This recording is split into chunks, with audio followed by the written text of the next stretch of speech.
정보 회의를 생중계한다. 어찌 보면 되게 단순한 변화잖아요. 근데 이 작은 변화 하나가 정부와 시민의 관계를 아예 뿌리부터 바꿔놓을 수 있다면 어떨까요? 오늘 이 시간에는 바로 그 놀라운 과정에 대해서 한번 따라가 보려고 합니다.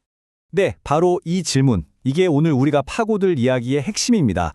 카메라 렌즈 하나가 딱 들어왔을 뿐인데 어떻게 권력의 무게중심이 이동하고 또 관점 자체가 완전히 뒤바뀌게 됐는지.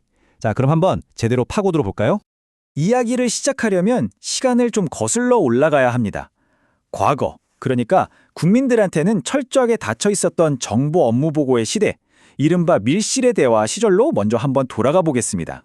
이 그림 한번 보세요. 이게 모든 걸 딱 보여주거든요. 예전에는 장관의 시선이 오로지 대통령, 딱 한 사람한테만 향해 있었어요. 그런데 지금은 어떻죠? 국민 전체를 향하고 있습니다. 이 시선의 방향이 바뀐 거, 이게 모든 변화의 시작이었습니다. 밀실의 대화. 말 그대로 정말 닫힌 방 안에서의 대화였던 거죠. 당시 대통령이 매년 받는 정부 업무 보고는요, 국민들하고는 사실상 아무런 상관이 없는 그들만의 행사나 마찬가지였습니다. 국민들은 그 안에서 도대체 무슨 이야기가 오가는지 알 방법도 없었고요. 솔직히 말해서 알 수도 없으니 관심조차 가질 수 없는 그런 구조였죠. 그런데 이 굳게 닫혔던 문이 열리는 결정적인 순간이 찾아옵니다. 바로 김대중 정부 시절인데요. 당시 권위주의적인 전통을 좀 벗어나서 국민의 정부를 만들겠다, 이런 시대적 분위기가 있었거든요. 그러다 보니까 투명성이 아주 중요한 가치가 됐고 그 상징적인 조치가 바로 회의장에 카메라를 들여온 것이었습니다. 이게 근데 하루아침에 확 바뀐 건 아니에요. 처음에는 대통령이 묻고 부처가 답하는 이런 형식만 방송에 내보냈어요. 그러다가 임기 3년 차가 되면서 토론을 포함한 모든 과정을 다 공개하기 시작했죠.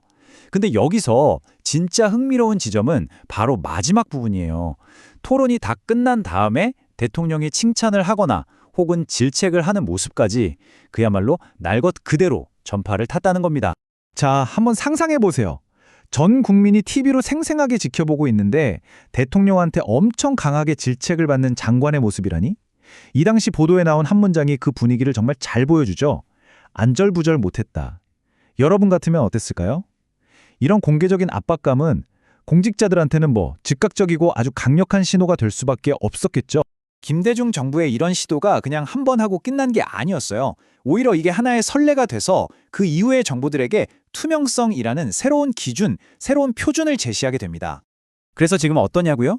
이제 정부 업무 보고를 생방송으로 보는 거, 전혀 이상한 일이 아니죠. 대한민국 국민이라면 누구나 실시간으로 정부가 무슨 논의를 하는지 지켜볼 수 있는 시대가 된 겁니다. 물론 이렇게 모든 게 다 공개되니까 동전의 양면 같은 그런 측면도 있습니다. 장관이 한 어떤 발언 하나가 실시간으로 확 부각되면서 순식간에 논란이라는 꼬리표가 딱 붙어버리기도 하거든요. 모든 게 공개된다는 것의 무게라고 할 수 있겠죠. 자, 그럼 이제부터는 이런 투명성에 실제로 어떤 엄청난 효과를 가져왔는지 특히 긍정적인 면을 좀 들여다볼게요. 카메라가 딱 켜지니까 어떤 일이 벌어졌을까요? 우선 공직자들 말이 달라졌어요. 자연스럽게 국민을 의식하게 된 거죠. 대통령의 발언도 마찬가지였습니다. 모든 말이 방송을 통해 즉각적으로 국민이라는 거대한 여론의 저울 위에 올려지게 된 겁니다. 네, 바로 이겁니다. 이게 핵심이에요. 보고를 듣는 사람, 즉 청중이 대통령 한 명에서 대한민국 국민 전체로 바뀌었다는 것. 이 단순하지만 정말 근본적인 변화가 모든 걸 바꿔놓은 셈이죠. 자, 이제 마지막으로 이 모든 변화가 결국 무엇을 의미하는지, 어떻게 정부에서 국민으로 권력이 이동하게 되었는지를 정리하면서 마무리해 보겠습니다. 이 비유를 보면 시민들의 위상이 어떻게 바뀌었는지 확 와닿으실 거예요. 예전에 우리는 밀실 밖에서 그냥 들려오는 소식을 듣기만 하는 청취자에 가까웠어요. 하지만 지금은요, 맨 앞줄에 앉아서 모든 걸 지켜보고 판단하는 평가자가 된 겁니다. 맞습니다. 이건 절대 과장이 아니에요. 단순히 회의를 공개하는 걸 넘어서 정부가 궁극적으로 누구한테 책임을 져야 하는지 그 대상을 재정해야 하는 아주 근본적이고 민주적인 통치 방식의 변화라고 할 수 있습니다. 오늘 이야기를 마무리하면서 여러분께 이 질문을 한번 던져보고 싶네요.